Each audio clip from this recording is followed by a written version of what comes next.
This recipe is not healthy, but it is delicious. This is for a double batch of my Unleavened brownies. I'm going to start out by melting 2 sticks of butter. And now I'm going to go ahead and crack my pretty backyard chicken eggs. I cracked 6 of them. Again, this is a double batch, so if you're making a single batch, use half. Now I'm going to mix my eggs with my brown sugar. I'm adding in 2 cups of brown sugar for a single batch, 4 for a double batch.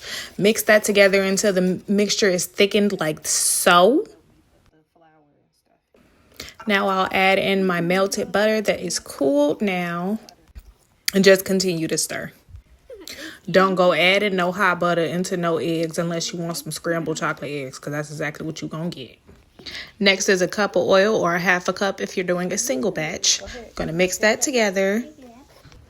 My lovely sous chef insisted on helping me pour in the rest of the ingredients. So, yeah. This is 2 cups of flour going in for my double batch, or 1 cup of flour for a single batch. And I'm just going to mix that, not until it's thoroughly combined. And you can see I switched from a whisk to a spatula just for easier mixing. I'm going in with my cocoa powder.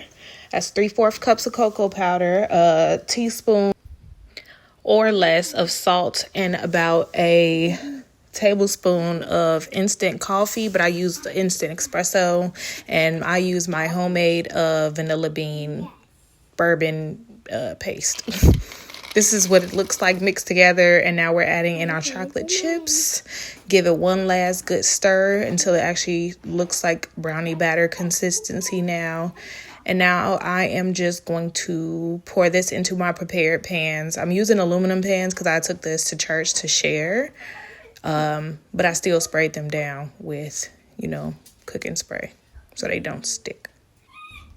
At this point, looking at this unleavened brownie batter had me like, preheat your oven. It doesn't mean that you shouldn't have preheated your oven. Preheat your oven to 350 and bake for 25 minutes. And now I'm toasting my pecans for my pecan praline topping. This is the toothpick test that you typically use for baked goods to make sure that they're fully cooked on the inside. And as you can see, clean toothpick.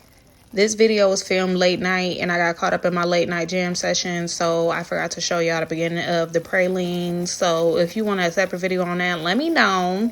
But in order for it to set properly, I did temp it to 236 degrees. I added in my cap full of Mexican vanilla, and I'm adding in my toasted pecans. Give that a good stir.